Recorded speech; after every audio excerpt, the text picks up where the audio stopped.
Hi, everyone. Thanks so much for being with us today. We're so glad that you're here. You know, the Women's Forum is a community of professional women that comes together to support the personal, the professional, and the financial success of one another so that we can all live empowered, fulfilling lives. So we have a really wonderful program for you today. I know you'll be inspired and you'll be able to take away a few nuggets so that you can use them in your life to create change and enrich it in ways that matter to you. So sit back and relax and enjoy the program.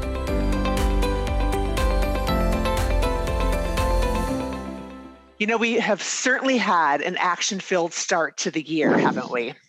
You know, I will always cherish watching the inauguration ceremony with my 19-year-old daughter, Kate, both having goosebumps and a few tears as Lady Gaga's rendition of our national anthem evoked pride and hope for our country to move forward together. Nancy and I previously shared that our Women's Forum theme for 2021 is Your Courageous Self. You know, in many ways, it takes courage to thrive versus just survive. And Melinda will help us set intentions and strategies to do so in 2021 in a few minutes here. I hope for all of you that this will include your financial strategy, that you have the courage to step into your power and that you have an active financial plan and process in place so that you can truly thrive. You know, our firm, Capstrat, is a fiduciary investment advisor and offering investment management and advisory services to institutions and individuals and families. And we've been helping more and more people and organizations strengthen their approach to make the most of their money and thrive financially so that they can make the future they envision their reality. So please reach out to either me or Nancy to explore how we can support your success in 2021 and beyond. Now to transition to the workshop, you know, the toughest aspect of working with Melinda, our wonderful speaker, is that she has so much great content and we have only an hour and not a day. I know I have previously shared Melinda's bio. She is founder of Breakthrough Performance Group and works with individuals and businesses to design and deliver coaching and training programs that help them tap into their full human potential to create extraordinary results personally and professionally. And she has a lot of content. And you know, I know I introduced her and gave her bio in the invitation. And Melinda, I'm just going to turn it over to you because we have a lot of women waiting. Just can't wait to hear your program. So take it away. Thank you. Thank you so much, Barbara. And thank you so much, Nancy, for inviting me here to speak with this amazing group of women from what I've heard. It's great to be here. I actually love working with women, particularly in my coaching, women in their 40s, 50s, some in their 30s as well, is kind of my area. I consider myself to be the stay coach. My thing is, let's not leave a job unless that's the last resort. Let's be happy with the lives we've already created and then look to the future.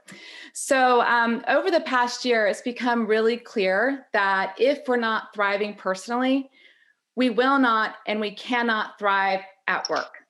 And so the lines have forever been blurred and crossed and trampled through. There's little separation between my work self and my home self. I mean, home is right out that door. And so it's critical that we start to approach our development from the perspective of the whole human, focusing on all areas of our personal and professional well-being, development, and growth.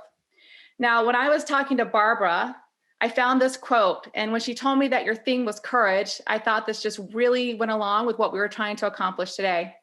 It says, a courageous leader is an individual who's capable of making themselves better and stronger when the stakes are high. Courageous leaders are not intimidated. They realize that in the midst of turbulence, there lies an extraordinary opportunity to grow and rise. And so 2020, it was a tough year for many of us, and a lot of us were stuck in survival mode, which we'll talk more about. But as we head into 2021, it's our desire that we can get the motivation needed to take some of those small steps that you guys just talked about. You guys have some big dreams for this year. And so how do we start getting some of that traction in the right direction and start thriving in our lives once again and reclaiming our joy, our energy, our well-being, and our success. So let's take a look at some of the data coming out of the year we just had, so that you can see that if you're feeling like you're just surviving, you're not alone. 70% of Americans, they said this pandemic has been the most stressful time of their careers. Who else agrees with that? I mean, just raise your hand if you're on the screen. I mean, it's been pretty stressful. They say 88%, they felt moderate to extreme stress in the early months of the pandemic. And 40% have experienced burnout at work during the pandemic. If you're an employer, this is something to really pay attention to. Some of your top employees feel like their demands are exceeding their capacity. What that means is that they don't just have the Monday blues, they have the Tuesday, Wednesday, Thursday, Friday blues. So if you feel like that, that may be burnout, and it's something that you can work through. So I found this study really interesting. This was from McKinsey, and I know all of you are high achieving women. And so I want you to pay attention to this column right here. This is showing what were the consistent feelings at work over the past few months. This is a very recent survey. Senior level women, 54% say that they feel exhausted at work. Exhausted, that's the top word, right? Do we feel it? Yes, 39% are saying burned out in this one. 37%, and here's the issue, 37% say they feel pressure to work more right now.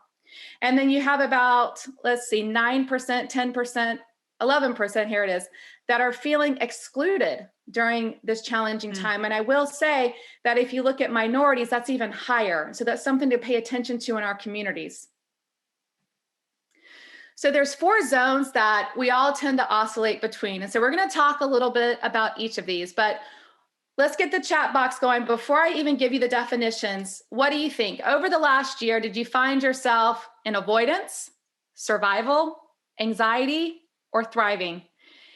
And I will just put out there that obviously we oscillate between all 4 on any given day, any given hour, etc. So you're not human if you're not somewhere bumping between the 4 of those: survival, thriving, anxiety, avoidance, survival, anxiety. Yeah, not surprising. This is not surprising at all. So there's a pretty good mix right there. So weird that I oscillate between thrive and anxiety. Yep, and we'll talk more about why that may be. Okay, a lot of anxiety. Yeah, we're all feeling all of the above. Yes. So here's the deal. Let's talk about this survival zone. And there's a reason why there's so many of us stuck there. The reason is that on this side, you'll see positive daily emotions and then future vision across the bottom.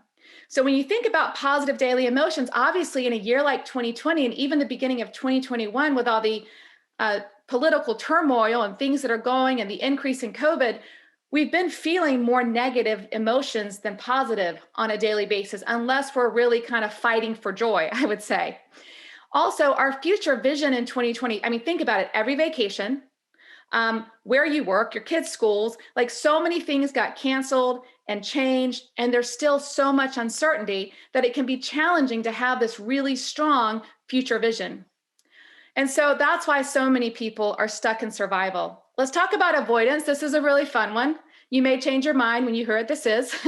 And so in this one, we feel positive emotions, and it's because we're buffering. I don't know if you've ever heard that word, but it's avoiding the real issues.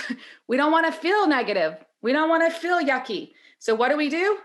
We overshop, we overdrink, we overeat, we overexercise, we over Netflix, we overindulge, so that we don't have to feel some of that negative emotion that is bubbling up. And so we're happy enough on the surface, but we're not really making forward progress on our big goals. Let's talk about anxiety, because I know a lot of you were also feeling that anxiety zone. A lot of high achievers, particularly high achieving women, fall in this zone. And that's whether or not there's a pandemic or not. And so in that anxiety zone, what I'll tell you is that a lot of times we're trying to control a future that we can't control. And we can't really enjoy the present moment. We tend to think, when this pandemic is over, then I'll feel happier, then life will be better. And we may be overworking, both at home and on our job, because we're trying to quote unquote ensure that tomorrow is going to be better. And we find it really hard to find joy in the present moment. We can kind of see it out there in the future, but we challenge to feel joy right here. And in this present moment is where we need to optimize some of those positive emotions if we're in the anxiety zone. Now, let's switch over to the thrive zone. This is our learning and growth area. And here you're completely immersed in this here and now. So you're immersed in the present, and you're not really worried about what the future is going to bring. You focus on the long-term goals that you have, who you're becoming, what your big goals are, but you're really also immersed in what can I do today to reach those goals. You're energized by the work that you're doing. You're excited about the future, and you're always in learning and growth mode. And so today, what we're going to talk about is how do we get into this thrive zone more often? And we're going to focus on two areas really throughout, is keeping that future vision and how do we optimize our positive daily emotions. And then someone says, is avoidance really positive emotion or just pretending to be positive? I think when you're over shopping or overindulging or over drink or whatever, you do feel some positive emotion, but I would maybe call that pleasure, right? You're definitely feeling those hits of pleasure, and that's going to bring positive chemicals, whether it's serotonin from connection, dopamine, et cetera. You're going to get those chemicals that come into your bloodstream that make you feel good, but it's probably more pleasure oriented. All right. So the reason I share this chart with you and the reason I talk to women in particular is because I don't want you to end up like I was 6 or 7 years ago. This is what I like to call my tether to my desk phase. Has anyone felt like this during this pandemic as you've all come back to home, like you're just tethered to your desk, you're just working all the time, and if you're not tethered to your desk, hello, you're tethered to your phone. And so I was one of the first remote leaders from Prudential. I led their sales training team and their conference team, and I was out in Denver at the time. I live in Florida now. And I was out in Denver, and my team was all up in the Northeast. And I was a brand new remote leader. They didn't have hardly any remote leaders at that time. And I was living in this constant area of anxiety, survival, and avoidance. And I felt tethered to my desk. So eating, going to the bathroom, talking to a loved one, it all felt like this huge burden. And here's the kicker. Even when I left my desk at night, I was still tethered. My mind was still tethered right there with my work. And so it's not surprising that I got burned out, which is where a lot of people, that 40% number, that's what they're feeling right now. So let's take a look at a chart that describes what may be going on for us. This comes from the Human Performance Institute. And what this chart is basically showing is the aging process. I hate to tell you guys, but for what it's showing across the bottom is age. And on this side, it is your capacity. And so what it shows is that over time, your demands go up. Are your demands going up as you age, or are they going down, right? Going up, right? But your capacity, it goes up until 30. And then here's the kicker, without training, it starts to decline.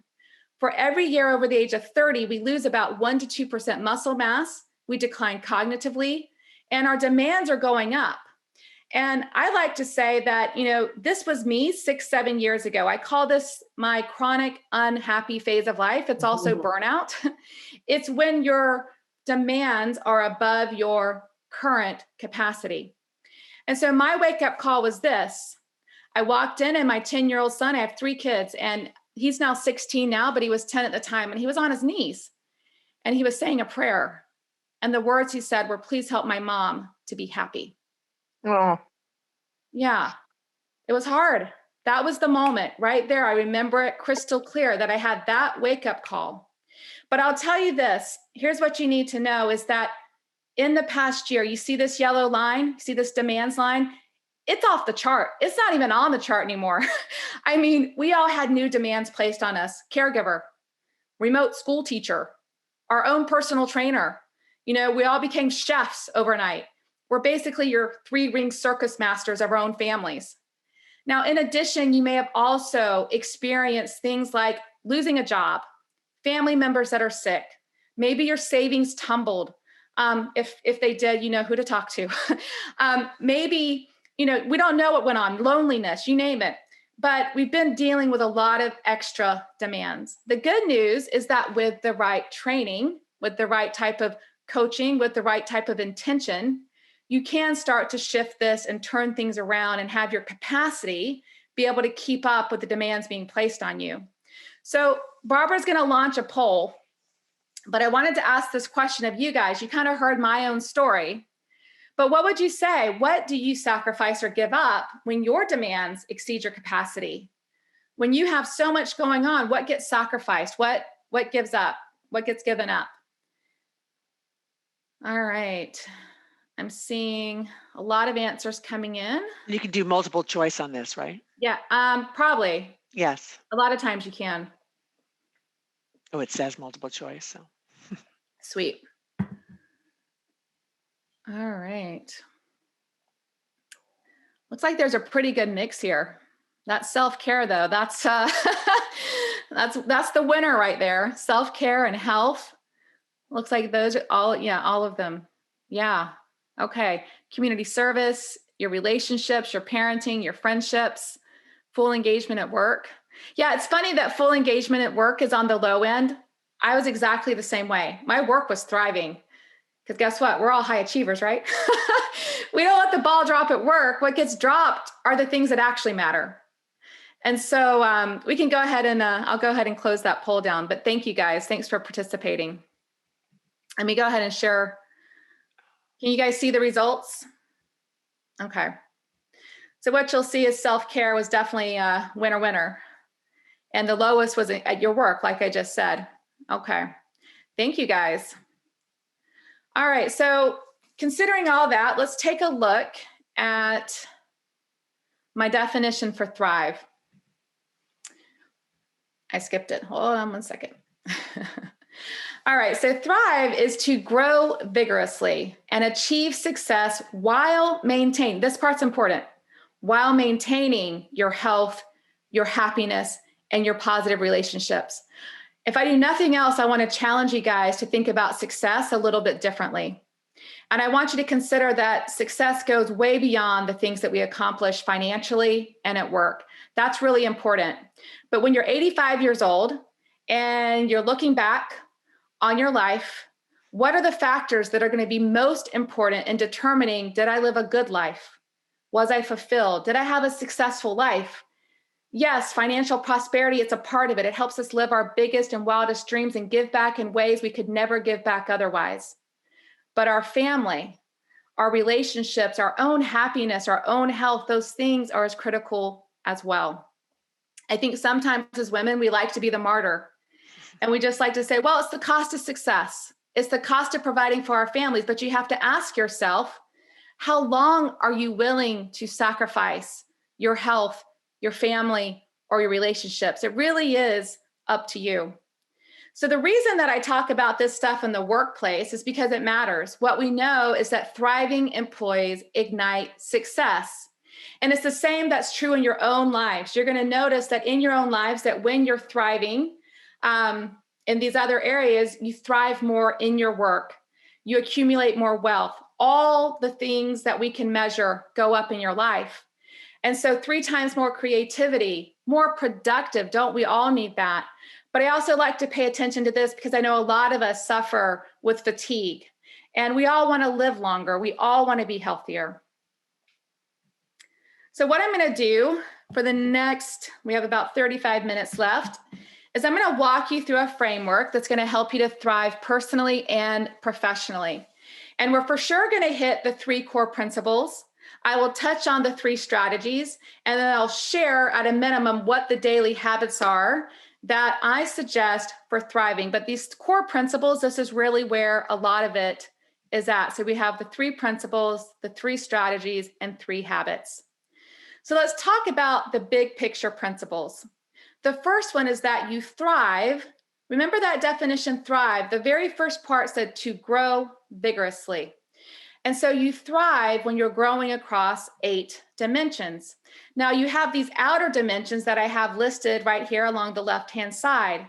The inner dimensions are physical, emotional, mental, and spiritual. And so we have these 4 inner and 4 outer dimensions to our well-being, our energy, and performance. And when I work with my clients, I'll tell you that I spend most of my time focused on this. This is the inner game, the inner work, because what I find is that when you work on yourself from the inside out, success becomes the outcome in these other areas of your life. Now, most people actually come to me in reverse order. They come to me with something about their job or something about their relationships, and that's great. We work on that, but we work on it starting from the inside out. That's how behavior change actually works. Whoever has set a resolution at the beginning of the year with a bunch of actions, I'm going to do this, I'm going to do that, I'm going to do this, and it's all about the actions. That's great. Habits are great. But at the end of the day, if you don't shift your own internal thoughts and beliefs, you're never going to sustain those New Year's resolutions, which is why I work on the inner game. I also want to note how interrelated all of these areas are. They're interrelated. So if you miss a night of sleep, type it in the chat box. How do you show up if you miss a night of sleep? How about emotionally? You happy? You positive? How about mentally? Are you focused? How about spiritually? Are you aligned to your values? I see Lindsay saying, I'm a mess. I feel you. I'm a mess too. Distracted. How about socially? Are you engaged? Are you able to be fully present with your family, or you just want to go get in bed, right? Distracted, down, absolutely. And so you see how it impacts you, not just your physical energy, it impacts all of these other areas. Short fuse, thank you, Gina. Foggy brained, frustrated, absolutely. Crabby. We are not our best selves when we miss that night of sleep. And that's why I always start with the physical dimension with my clients, because if you're off physically, it's going to be really hard. It's kind of like Maslow's hierarchy. It's really hard to make progress in other areas of your life when your physical energy is off. So what I did with some of the pre-work questions that I sent over, it was really just to get you thinking. Obviously, we have too many people on here for a super engaging, interactive conversation. But I asked you to think about, and Barbara asked you to think about this at the very beginning of the discussion, which is, think about it this way. What's one area where you would like to see growth in 2021? So why don't we go ahead and throw those back in the chat box? It might be different. Barbara asked a different question, more about courage. So what's an area that you're trying to grow or strengthen this year? Somewhere where you're trying to improve? I see my health. Thank you. You guys can go ahead and share with the group. Work-life balance, financial planning from Mary. Grow my business, tapping into greater sense of self-worth. Thank you, Lindsay. Start a small consulting business. I need a hobby, meditate, on purpose, work-life balance, health and finances, responding versus reacting. We're going to talk about that as well today. Following through on creative big dream projects. That's great. And so I want you guys just to always be aware of, where am I growing? This really helps you with your future vision. You have to set intention for where you want to grow. And then we'll talk about, you have to make those little baby steps every day to get there. That's what creates the momentum. That's what creates the progress. And you really have to know your why, per Simon Sinek. Why do you want this? Why do you want the work-life balance? Why do you want better health? And don't just ask yourself on the surface. I mean, really get to your why. Why do you want that better health? Is it about, the way you feel about yourself? Is it about being able to be more present and playing on the floor with your grandkids? Is it about being able to, maybe have a better intimate relationship because that somehow holds you back? You really have to think about it for you. And then this one's important. What gets in the way? I hope some of you guys took the time to think about that in your head. What gets in the way of you thriving in that area? And this is an exercise I encourage you to do. Think about that area and write down all the reasons, all the excuses that you've ever given for why you can't and why you aren't doing that yet. We're going to talk about our stories in just a minute, but that's what that is. You have to be really clear on, why am I holding myself back there right now? Because frankly, we know that we are the ones that hold ourselves back, right? And some of the excuses are real. There's true and truth, and we'll talk about that in just a minute. All right, so principle number 2 is that your beliefs drive your outcomes. You just thought about and maybe wrote down, I see fear, I get in the way, homeschooling the 4 kids, right? You just wrote down and thought about some of your current beliefs about what's getting in the way of thriving in that one area of your life. Now, here's the deal about our beliefs. Those beliefs have some truth in them, absolutely. But you have to ask this question, is it serving me? Is it serving me? And are these reasons holding you back from the outcomes you desire.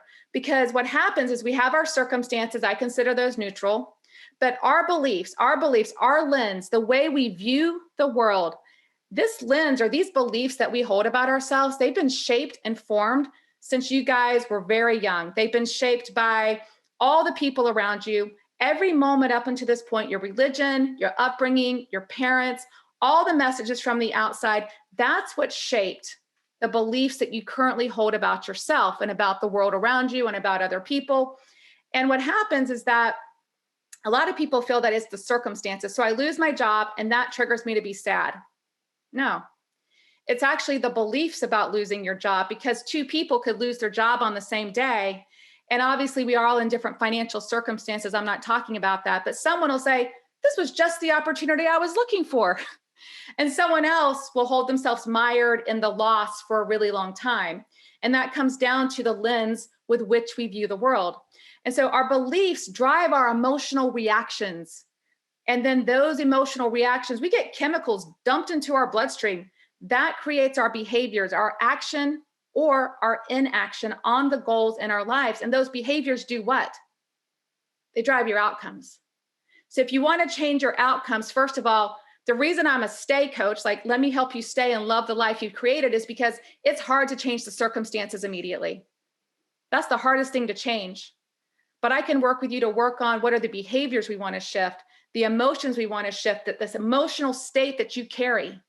And then what are the beliefs? Because if we can shift that, you might get different outcomes without ever leaving. But regardless, you've given it a try, and then you can decide from a happier, healthier place, what do I want to do next? And guess what? You're going to go after even bigger and bolder dreams than you would have if you'd gone after it with the negative views that you may have had before.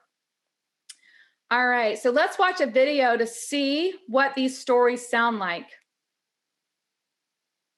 I'm too weak, too slow, too big. I ate too much for breakfast. Got a headache. It's raining. My dog is sick. I can't right now. I'm not inspired. It makes me smell bad. I'm allergic to stuff. I'm fat. I'm thin. It's too hot. I'm not right. I've got shin splints. Headache. I'm distracted. I'm exerting myself too much. I'd love to really, but I can't. I just can't. My favorite show is on. I got a case of Monday, the Tuesday, the Wednesday. I don't want to do this. Let's do something else. After New Year's. Next week. Might make a mistake. Got homework. I feel bloated. I have gas. I got a hot date. My coach hates me. Mom won't let me. I bruise easily. It's too dark. It's too cold. My blister hurts. This is dangerous. Sorry, I don't have a bike. I didn't get enough sleep. My tummy hurts. It's not in my genes. I don't want to look all tired out. I need a better coach. I don't like getting tackled. I have a stomach ache. I'm not the athletic type. I want to get sweaty. I have better things to do. I don't want to slow you down. I have to do this. As soon as I get a promotion, I think I'll sit this one out. And my feet hurt. Good one, right, Barbara?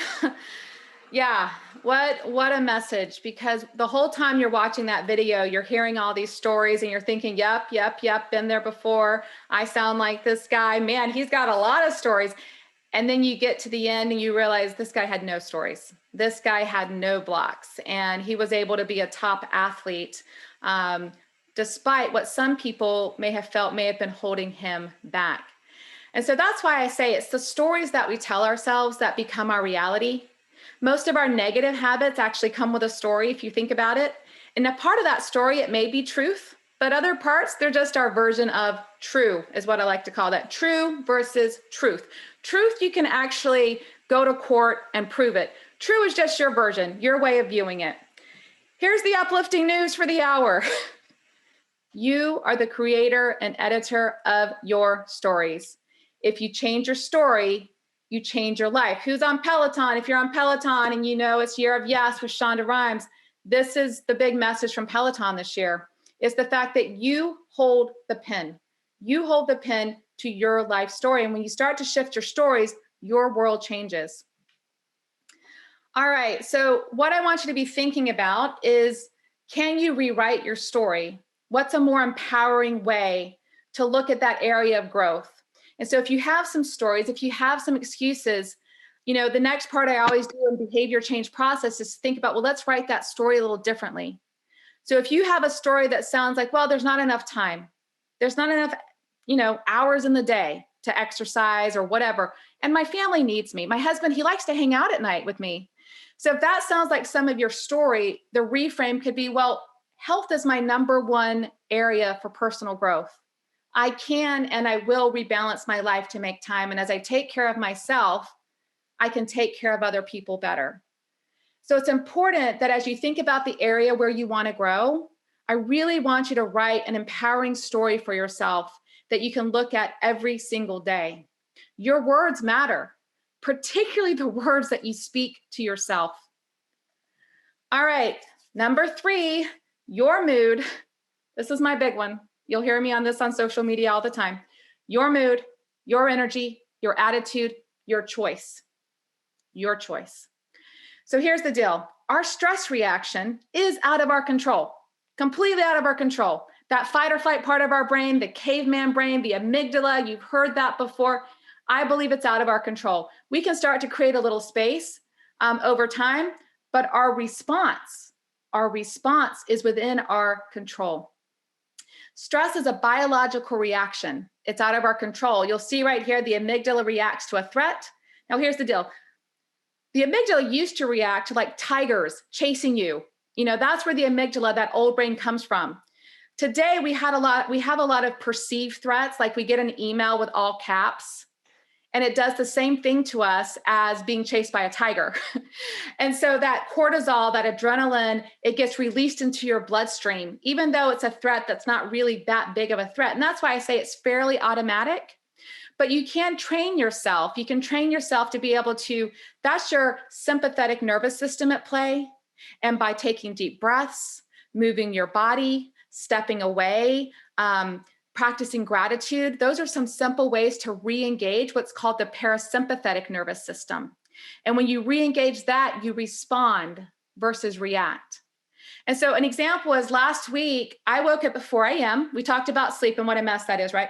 I woke up at 4 a.m. I had not slept. I had a headache. I had a big day ahead. And I just wanted to go back to bed, but I couldn't. I was wide awake. And I had some important coaching sessions with school teachers out in California. And I care a lot about our teachers right now. They are going through a heck of a mess out in California, all virtual. It's crazy. And I will tell you that I wanted to be able to show up for them. And so what did I do? I could have just showed up with my, some lower energy, but I know that's not okay for me. And so I went to the beach. I'm blessed. I live near the beach. I know some of you do too, but I didn't have time to do that. It wasn't on the agenda. I went to the beach. I watched the sunrise. I went for a run and I came home and I was a new woman. And so I didn't show up with fake energy later for my women out in California and the men that I coach. It wasn't fake. It was real by that point. I shifted my own energy state. I know what shifts my energy state, and that's what you have to learn for yourself. What are those things that you can go to? What are your go-tos that will shift your energy? I call it fighting for joy. Some days we have to fight for joy because we want to be able to show up for ourselves or for others, either one. But I like to consider that I am my own chief energy officer. I know there's some CEOs out there, chief executive officers, but all of us are chief energy officers of our own lives. I'm responsible for the energy I bring, and energy is highly contagious, which is why this is so important. Viktor Frankl, he wrote the book Man's Search for Meaning, and he was a Holocaust survivor. And this is one of the most beautiful quotes on this. He said, between stimulus and response, there is a space.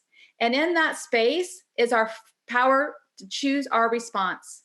In our response lies our growth and our freedom. As human beings, we're responsible for our own lives, and our behaviors are a function of our decisions and our values, not our conditions, not our circumstances, not all the things that are happening to us all day long. Here's a visual of this. So you'll see there's stimulus and response. And in between that is the power to choose. That's where you get to choose, the moment where you get to ask yourself, how do I want to show up? How do I want to show up? And in that moment, if you practice this, you can either say, well, I'm going to shift my thoughts. I'm going to shift my emotional state right now. I told you how I did that by going down to the beach that day. Or I shift my actions right now. We don't have to react. And so I'm going to give you 4 simple ways that you can, someone mentioned responding versus reacting. And so here's 4 simple ways. And I think the biggest thing here is to realize you always have a choice. You have a choice. Number 1, there are days when you just need to accept the emotion. I am one of those people. I'm a happiness coach and trainer. That's a lot of the work I do. And I firmly believe that positive to negative emotions are about 50-50.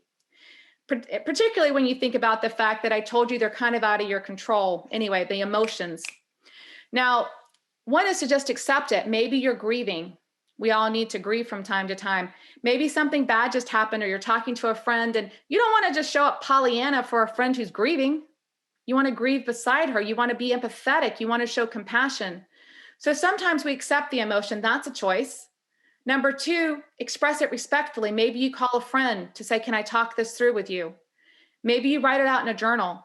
Number 3, act on the emotion. So for example, when I was in my 20s, there were a few moments where I lost my temper, particularly. I was reactive in my 20s with my children. I had my babies young. And I remember yelling, and every single time I'd go find him when I was done and say, I'm really sorry. I'm really sorry. I didn't mean to.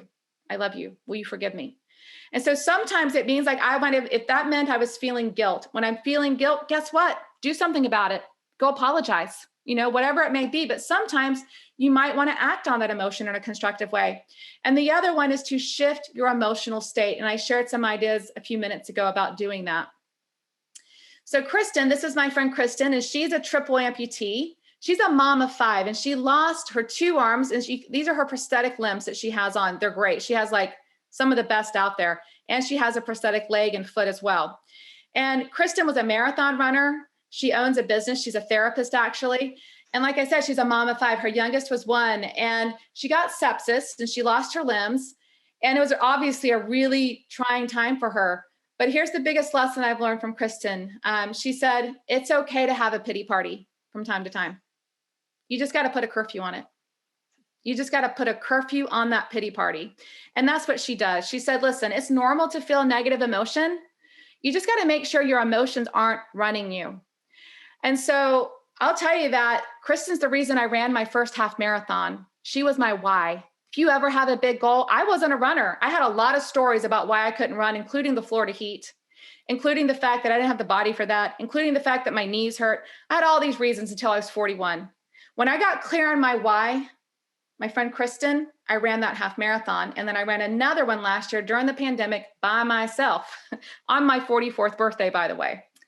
So it just shows you that we are responsible for how we show up. And if you want to get different results in your life, you got to really work on some of that inner work. You really got to focus on, how do I shift my emotional state to get the outcomes I want in my life?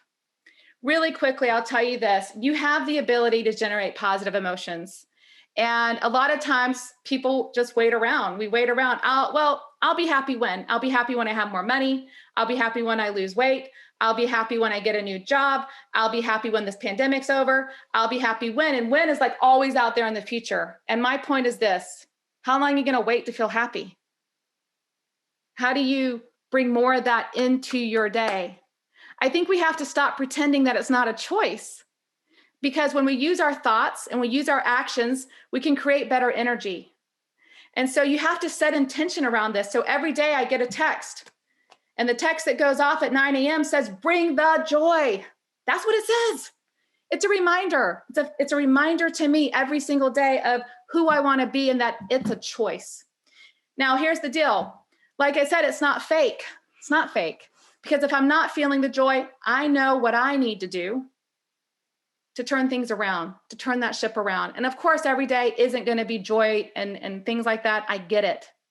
But it still reminds me that it's my choice. I had those 4 choices. And guess what? Some days I'm not going to shift my emotion. Some days I'm going to what? Sit with it. And that's good some days. All right. So I want you guys, I hope you captured this on your worksheet, but really quickly, I want you to think about, is there a positive emotion that you want to feel more of as we head into 2021? Maybe more peaceful, more powerful. Type it in the chat box if you can think of one. More compassionate, more loving, more curiosity, more focused, more confident, more courageous, per our theme. But what about it? What is one emotion that you want to feel? I see peace, content, clarity, kindness to self, calm, content, peace, patience, purpose. Thank you, guys. And so my point is that if that's how you want to feel, you got to know your word. And then every single day, you got to think about, how do I feel more? For example, if it's calm, what makes you feel calm? And are you creating those moments throughout the day, even if it's just 1 minute of calm? Calm, the app, is really awesome, by the way. Are you creating quiet, peaceful moments during the day? What brings you calm? Excitement. How about this? Do you spend time doing new and exciting things? Try something new this year. And so the point is that you have to be responsible for bringing these emotions out, but you also have to maybe do a little work each day to get there. The big thing is that we can't leave these emotions to chance. I think that's what a lot of us do, is we just think our emotions happen to us. Well, that's true. They do happen to us unless we're intentional about it. All right, so we're going to go through just the big picture of some of the strategies. And the first one is this: you thrive when you live an aligned life. Big one. When I was tethered to that desk, the biggest problem wasn't the overworking, it was that I wasn't aligned. Faith and family are my top two values. I wasn't treating faith and family that way, particularly family. By 7 o'clock, I was back in bed. I wasn't a present and engaged parent. And so that's the deal. You have to really focus on who and what matters, what are my purpose, what are my values, and what can I do daily to live more aligned in that area of my life? Because you'll find that if you're feeling dissonance, a lot of people say, I want to feel more peace. If you want to feel more peace, peace comes from alignment. And so I did give you this chart ahead of time. We're not going to dig in, but I'm just going to give you one summary of this. You were supposed to rate yourself on how important each area was, and then how much time or effort have you put into it over the past 6 months. And so, for example, if you rated your health a 10, but you have been giving a 6 of effort there, that's just one area to consider, because that has a -4 delta, a -4. Now, on the flip side, and this is where it's important, because this is where you can start to make some shifts in the way you show up every day. For example, say that community service, you have it rated a 5, but you've been giving a 10. That's an area where you have a +5 delta. That's an area that for today, maybe not for always, for today, maybe you need to not invest as much time and energy there so that you can put more time into your health. So that's how you use this exercise, is you really have to look at, how am I, spending the hours during my day? If I were to spend a day with you, if I were to go through your calendar, would I know what you value? It should really show up in your actions. And that's where we feel the inner peace, is when our actions are aligned to, that version that we hold for ourselves of who it is we want to be and who our best self is. All right, so be thinking about what's an area where you want more alignment. The second principle is to seek clarity. What gets scheduled gets done. And so this goes back to, how do you actually implement that last strategy into your life? How do you implement it? To thrive, we have to master our focus and productivity during the day. I don't know how many of you I use my online calendar, but I also use Brendan Burchard. He's a high performance coach. I use his high performance planner because this helps me really master my productivity and my focus. It helps me seek clarity every day for how I want to show up throughout the day. This strategy helps you get more alignment. It helps you keep, that future vision that's so important. It helps you keep your future vision top of mind and how you implement that within your workday. For example, if you want more alignment with your spouse or partner, how do you make that more intentional during the week? Maybe it's scheduling out on your calendar that date night. Seeking clarity is actually the #1 habit of these ultra high performers that Brendan Burchard studies. So how do you do this? How do you seek clarity? The first one, set intentions.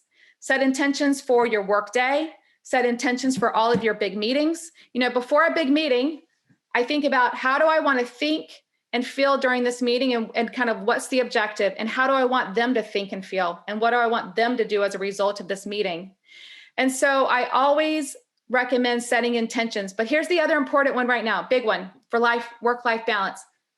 Before you walk out that door, if you're in an office, or before you go home, driving in your car, if you get to work from an office right now, set the intention. Who do I want to be? Who do I want to show up for when I leave the workplace tonight? That's just as important as what do you want to give attention to during your workday. Next, create a daily priority list. Now, I do have 3 to-dos. I allow myself 3 to-dos per day, but I give myself this space as well for 3 priorities. What are the top 2 to 3 things that are going to create the most value and drive the outcomes that matter at work and at home? Your priority list should include things that align to your goals, these big goals that Barbara had you guys talk about earlier. You definitely want to have that on your priority list during the week. And the last one is time block. How many of you are currently time blocking? Do I have any time blockers out there who, okay, good. I see Nancy and Lindsay and Tony and Janet. Great. So time blocking is really important. So I take those 3 priorities that I have for the day. And for me, it's like for my work, what are the things that drive value? Prospect meetings, and then writing slide decks, like the big things, right? My presentations, etc. So I take those and I schedule them in my day, and I treat them as a non-negotiable. And I put my time and energy all there when I'm there. And then when I'm done, I allow myself to check email or do all the little things. All right, this is probably the last one we're going to get today, but it's a big one. This is what I learned the most. I had the opportunity to go through the Johnson & Johnson Human Performance Institute. It's an amazing program. It's a 3-day intensive. They actually don't offer it anymore. And it's a lot of the work that I'm starting to do in my own business. But I actually brought it into Prudential. It was such a huge life changer for me. But this principle, when I showed myself tethered, this principle changed everything. This helps you stay ahead of your stamina and your mindset so that you can bring the right energy to your day and to your goals. When you apply this strategy, you recognize that it's less about time and more about the energy you have all day long. All right. If you want to, I always recommend that people stand up during a meeting. Within 30 minutes, 40 minutes, 50 minutes, you start to get tired. So you guys can feel free if you want to, or you can just stretch in your chair. Feel free to while I'm talking about this. But this is just a visual cue, a visual reminder that moving during the day is critical. If you want energy, move your body. We're not going to get to talk a lot about this today, but you need to work in alignment with the natural rhythms of your body. Now, we have been told that we're supposed to do our day like this. Wake up, go, go, go, go, go, go, go, stop. Is that how it looks? But actually, this is how we as humans work, just like this. And this is called your ultralian performance rhythm. It is very similar to your circadian rhythm, which is about your sleep. But ultralian rhythms, those are biological patterns hardwired into your DNA. Yes, Jim Lair, thank you. That's who I learned from, Jim Lair, Dr. Grapple. So much like cardiac rhythms and brain waves, ultralian rhythms are measurable, observable, quantifiable patterns that your body must maintain to operate properly. So what you'll see is that during the first 90 to 120 minute cycle, say starting at night, say this is 9 a.m. right here, you kind of have an arousal. You're more focused, you're more energetic, you have more positive emotions during this first part of that. And then it starts to go down from there. Why is that? Because we're burning through glucose. We're burning through the energy that had gotten to our cells when we were moving our body around, all of those things. And you'll start to feel like, oh, I need to go to the bathroom. Like after about, 60, 90 minutes, I gotta go to the bathroom. I need a snack. Your body tells you, your body's aware of this pattern. We're just not super aware of them in our minds. But the point here is that you need to take breaks. You need to take breaks during your workday, and they don't need to be 20 minutes. Like this is gonna show, a 20-minute break right here. You don't need to do that. But what you do need is 1 minute, 2 minute, 3-minute breaks every 60, 90, 120 minutes. If you study the ultra high performers, what I'll tell you about them is they do 60 minutes. They do chunks, 50, 10, 50, 10, 50, 10 all day long. And that's how they sustain this top performance. So if you want to perform at peak levels all day long, including at 3 o'clock, 4 o'clock, 5 o'clock, 6 o'clock, and you don't want to hit that wall, how many of you hit the wall at 3 o'clock? How many of you raid the cupboards at 4 o'clock? That is the sign your body's giving to you that during the day, you need to do something different to optimize your energy. And this is the key. This is the key to doing something different. So you can screenshot if you want this slide right here, but these are just some different ideas for some ways that you can build in recovery. Short walk, stretching. If you know what you like to do, go ahead and put it in the chat box. Meditation, exercise, sending a text to a loved one, playing with an animal. That's a big one right now. Working from home, we get to play with our animals during the day. Taking a 10-minute power nap. Any George Costanzas out there? Go under your desk with the blanket. Read a book unrelated to your work. I see dance, chocolate. You guys like your chocolate. If we get together in person, we need lots of chocolate, Barbara and Nancy. All right. So let's take a look. I'm going to just share the highlight of the 3 habits. But the reason I share these habits is this. These habits are proven. So there's something I call you need your daily dose. You need dopamine, oxytocin, serotonin, and endorphins. Those are your positive hormones. These positive hormones give you the type of energy, the type of mindset that you need to thrive at home and at work. They're all simple things. They're things you're probably kind of already doing. But it's critical that if you want to build a thriving mind, a growth-oriented, abundant mindset, these are the habits you need to do. They're proven in every study out there. You become your habits. This is a big one. You become your habits. You create your future self by what you do today. If you've read James Clear, Atomic Habits, this is what he talks about. Every action is a vote for the type of person you want to become. And the process of building habits is the process of becoming your best self. So 7 years ago, when I was tethered to my desk, I didn't have the most positive habits in place. And so when 2008, 2009 came, that's when I really tanked.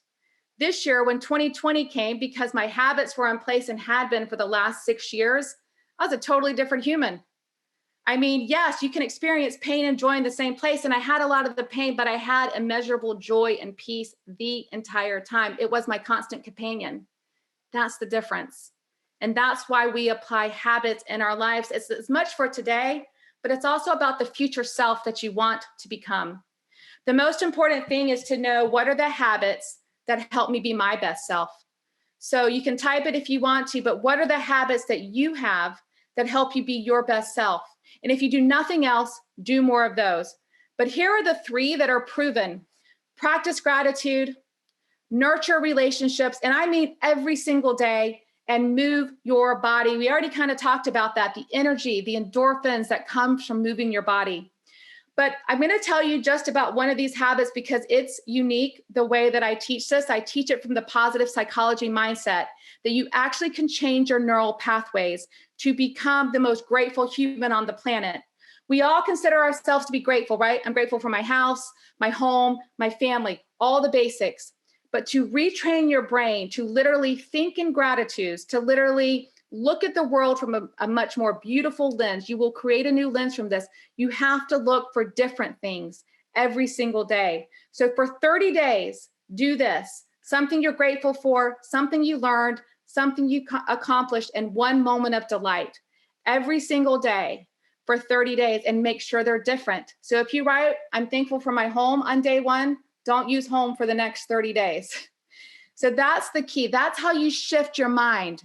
You retrain it because we are experts at scanning the world for stressors, problems, and threats. Experts, right? That's our job in life. How do we protect everyone? That's our old brain at work. Don't let that old brain become your norm. You have to rewire it.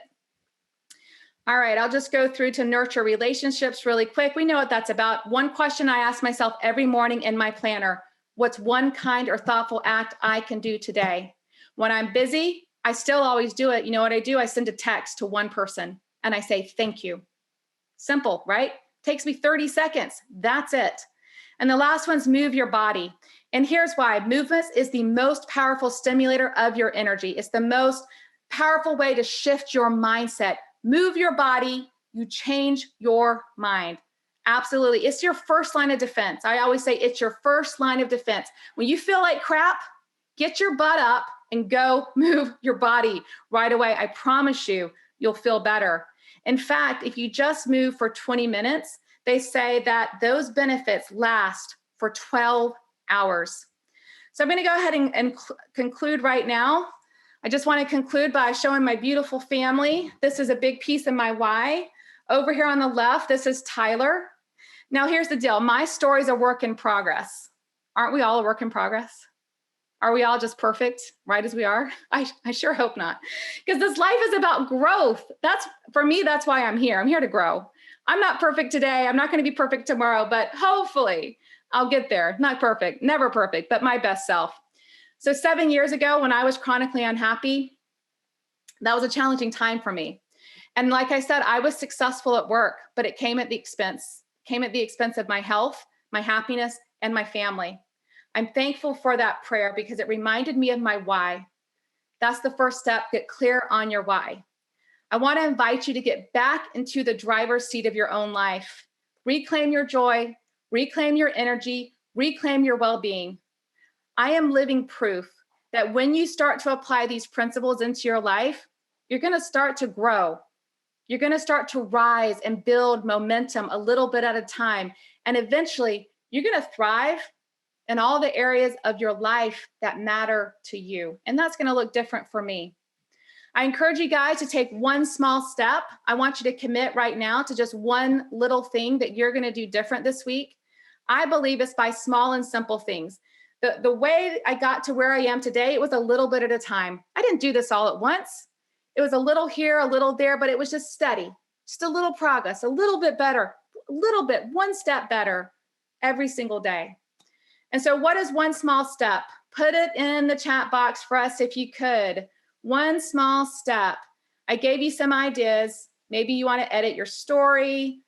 Maybe you want to start generating positive emotions, practicing gratitude, nurturing relationships, moving your body. But really think about one small step. I say, move my body, glad. And I'm going to send you those glad worksheets. That'll be a bonus for you guys. I'll send you those glad worksheets. Meditation, recovery, move my body. I love seeing all of this. I'll just put this slide up. You guys can scan this. If you scan this right here, you're going to get a modified deck. You're going to get a short deck of what I just went through.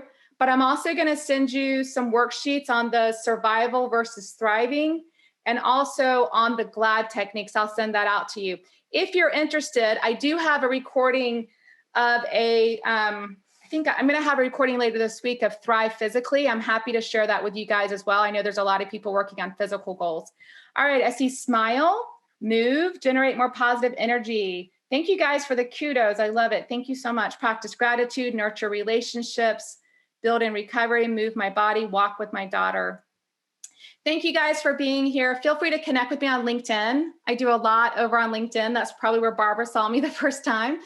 Feel free to connect with me. If you want to ever chat, you can feel free to send me an email. I'd love to set up some time with you to learn more about you and how I can maybe help you or your organization to thrive again. Thank you guys so much. I really appreciate being here.